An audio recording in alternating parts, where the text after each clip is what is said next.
嚟到橫濱咁靚嘅地方，當然啦，要嚟呢個合味道紀念館玩下啦，好啊！你睇下周邊靚到咁，睇下有咩玩啦。Hello， 既然今日有 me time 咁我就嚟到橫濱嘅合味道紀念館啦。呢度咧入場咧就先俾500 yen，咁如果你又想整一個屬於自己嘅杯麵咧，咁就再俾多500 yen，咁佢就會包一個發泡膠嘅杯麵啦。咁你自己畫完公仔咧，佢就會放個麵做自己揀配料咯。跟住有個可以參觀嗰個雞湯拉麵工場，咁就係一定要2個人起，一個人係唔可以參加嘅，係啦。咁所以咧就今日就整咗一個屬於我自己嘅杯麵啦。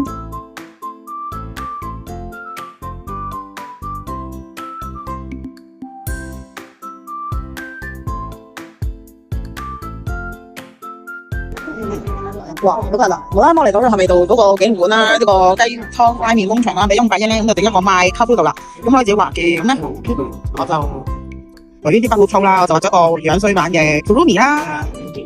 咁啊，嗰陣咧佢就會幫我放個麵落去噶啦。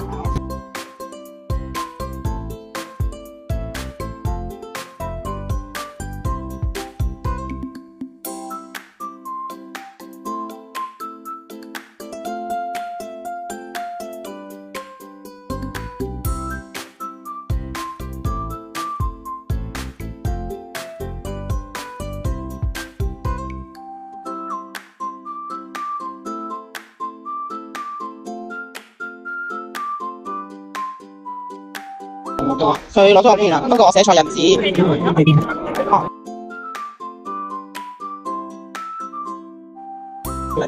咁咧我係要擰，自己擰，跟住咧一路擰啦。OK， 好，跟住咧可以自己揀配料嘅。OK， cheese， 哦，師傅揀得通料先，好熱。OK， cheese，this one，yes。可以揀4種egg。Yes，this one，yeah，thank you。好，跟住呢個步驟咧，佢就幫我封口啦。咁啊睇下先，係啦，封口啦。然後咧佢就會幫我睇下啦，跟住咧就會幫我過嚟入封啦，全程都好衛生啦。OK， 跟住咧佢就會幫我睇下啦，跟住咧佢就要我過隔離啦，攞翻我個杯麵啦。我睇下先。我個杯麵啦，呢個就係個熱嘅喎，仲要呢個就係我個杯麵。封完氣之後咧，我嗰個就係咁噶啦。